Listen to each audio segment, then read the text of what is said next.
BodyBags, where horror lies. Hi, I'm Sam. I'm your Thursday guy for BodyBags, and this week is a theme week, and this theme week is a Video Nasties theme week. Now, for backdrop on Video Nasties before I go on this movie, Video Nasties is basically a collection of movies that were banned in the 80s, or 70s, 80s kind of area. So, like, you would have, there was like 3 tiers, or 3 stages, I forgot how they labeled it, but like, the first tier were like the softer horror movies or kind of those kind of movies, and it just progressed to the point where the third tier was like extreme, like oh yeah no kind of thing. So like you would have movies like Evil Dead, Phantasm. I'm pretty sure I might be wrong about this last one. Night of the Living Dead might be on. I might be wrong about that last one, but Evil Dead and like The Thing and then Phantasm, those movies were on that kind of list. And so that's basically what Video Nasties is. And the movie I'm doing this week is none other than Dawn of the Mummy. Alright, so this movie, so when I was told about this movie, when I looked it up, I was like, okay, it seems like this is gonna be kind of like, zombie or something else, you know. And then I watch it and I'm like, oh, okay, this is that kind of movie. And it's not like a terrible movie, but here's the thing, there's only like 2 things I really love about the movie, and everything else is kind of like, eh. So, the storyline of the movie is that there's 2 groups. There's this first group that's grave robbers, and they're trying to look for gold in this tomb they found, in Egypt, right? And then the second group is a group of like fashion models that are in Egypt just taking pictures. They cross paths, and Mummy wakes up and then kills people who are there, kind of thing. It's kind of like The Grudge, to the point where like if you go in that house, you're gonna die regardless if you're in that house or not. And so that's basically the movie. Everything about the movie is kind of to be honest. It was like, it felt like The Stuff, but worse. You know what I mean? The Stuff was a great cult classic movie, but like this movie is like, it's kind of worse than, And it's not that there's extra junk in it. It's just the script, the music, everything about the movie. Like that's kind of like right. It's kind of rough because I saw the poster. I thought the poster looked good.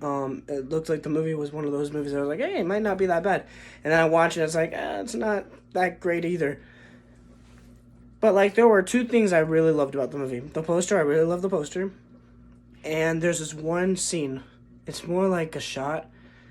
I guess you could say it's a scene. Where the mummies, soldiers, or whatever they were, right? Like, the army, the Mummy army was coming out of the desert, and like the scene of like them getting out of the desert, I thought that was pretty good how they did that. It reminded me of like zombie flesh eaters and shockwaves, and a way they did one of the shots really reminded me of a scene from Zack Snyder's Justice League.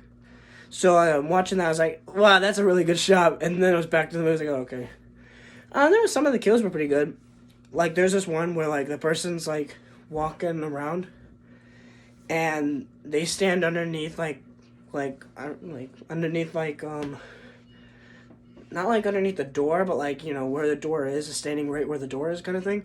And there's this like door, like I don't know what you call it, like trap door, I guess, that comes down, hits him on the head. He falls on the ground, and then it starts slowly, and then it like squeezes him. It doesn't show anything graphic, but like it's just funny. It's like, oh, you make that now, or you give a direct like full G that, and like it's gonna be one of the most bloodiest scenes you'll probably ever seen. If they actually went that far, they don't, but like if they did. This movie, I thought this movie was gonna be a lot better than it actually was, and it wasn't. So I mean, some of the kills were pretty good, but the story's kind of like Everything about the movie's kind of except for like a couple things. So I mean, this movie, at least for me, is like, it's like a, man, it's like I would say probably a 4.1, and that's being nice. I'm sorry. This movie's a weird movie. And it's not that it's weird, it's just that, it could have been so good. And I'm not sure what the problem is, if they didn't have that much time, or if the director or whoever didn't care. I don't know. I mean, maybe the people making it were just like, hey, let's just make a movie. Let's have fun. Okay, I don't care if the acting's bad. I don't care if this is bad. I just want to go and make a movie, and then it ended up like this. So, yeah, it's not that great of a movie. I mean, if you want to watch it, sure. There's some nice things about the movie, but those nice things don't make the movie any, so much better, right? It just makes the movie I like those shots. I might just take those shots and put them in my new movie kind of thing. But, I mean, it's not the worst thing ever. It's just production value was kind of, I guess you could say. Anyways, I'm Sam. I'm your Thursday guy for BodyBags. I give this movie a 4.1 or 9. Let's just say it's a 4. I give this movie a 4. Next week, it's gonna be interesting. It's gonna be different. It might not be a horror movie, but it is one of those kind of movies because of the director. The director's great. But you'll have to wait and see what that movie is next week. Because I'm Sam, I'm your Thursday guy, and I will see you next time. Mwah.